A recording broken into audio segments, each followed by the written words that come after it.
আমার অবশ্যই যে জিনিসটা মাথায় রাখতে হবে, কনসিস্টেন্সি ধরে রাখতে হবে। এটা আমার মনে হয় যে বিসিএস জার্নির সবচেয়ে ইম্পর্টেন্ট এবং সবচেয়ে কঠিন পার্ট। খুবই কঠিন পার্ট। বিসিএস ক্যাডার কাউকে দেখলেই মনে হয় যে পড়তে বসি, কয়েকদিন পড়লাম, তারপরে ৭ দিন পরে একটা অলসতা চলে আসে। এটাকে আমাদের যে সাইকোলজির ভাষায় প্রোক্রাস্টিনেশন বলে।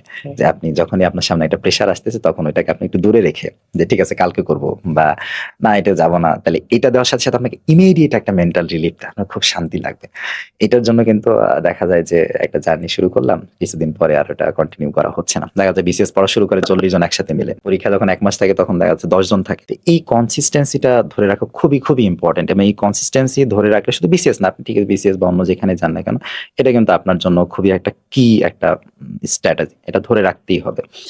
আমার এখন এই মুহূর্তে একটা ঘটনার কথা মনে পড়তেছে যে খুব সম্ভবত কোন একটা আইপিএলে জশ বাটলার পরপর কয়েকটা টি-টোয়েন্টি ম্যাচে সেঞ্চুরি করছিল। তো টি-টোয়েন্টি ম্যাচে সেঞ্চুরি করা তো খুবই আনলাইকলি এবং টানা কয়েকটা ম্যাচে করছিল। তো তাকে ইন্টারভিউতে জিজ্ঞেস করা হয়েছিল আসলে এর ভিতরে সিক্রেটটা কি? উনি একটা কথা বলছিলেন যে আমরা যারা টপ লেভেলে পারফর্ম করি তারা যেদিন হচ্ছে সেঞ্চুরি করি বা যেদিন 0 রানে আউট হয়ে যায়, প্রত্যেকদিনই কিন্তু নেটে যেয়ে সমান পরিমাণ প্র্যাকটিস করি। এতগুলোই বল ফেস করি, এতগুলোই কাজ করি বা এতগুলোই ওই পরিমাণই হচ্ছে এফোর্ট দিই। তো আসলে আপনার এই যে সাকসেস বা ফেইলিউর, এটার পরেও যে আপনি ওয়ার্ক এথিক্সটা বজায় রাখছেন, প্রত্যেকদিন একই পরিমাণ বা একই পরিমাণের কাছাকাছি পরিশ্রম করার চেষ্টা করতেছেন, এটা হচ্ছে আপনার জীবনের সবচেয়ে গুরুত্বপূর্ণ একটা পয়েন্ট। যে আপনি এটা যদি মেনটেন করতে পারেন, দেখবেন যে ঠিক আছে আপনি এই মুহূর্তে যেটা যাচ্ছেন সেটা হয়তো পাচ্ছেন না, কিন্তু এটা যে ভালো কিছু পেতে পারেন বা এটার কাছাকাছিও কিছু পেতে পারেন। তো এই জন্য আমার মনে হয় যে এই যে কনসিস্টেন্সি এবং ওয়ার্ক এথিক্স, এটা খুবই ইম্পর্টেন্ট।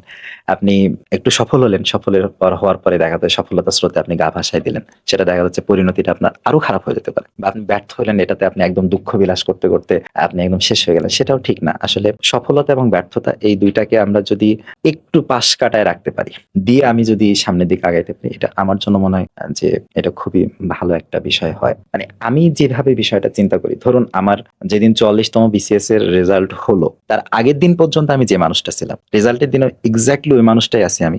আহামরি তো কোনো পরিবর্তন হয়নি। ওই দিনের মধ্যে তো আমার ভিতরে ওহী নাজিল হয় নাই, বা আমি কোনো স্পেশাল কিছু তো পাইনি, স্পেশাল পাওয়ারও পাইনি। ওই দিনে আমি ভালো রেজাল্ট করছি, সবাই আমাকে অভিনন্দন করবে, সবাই আমাকে নিয়ে অনেক খুশি হবে, এটা অবশ্যই আনন্দের।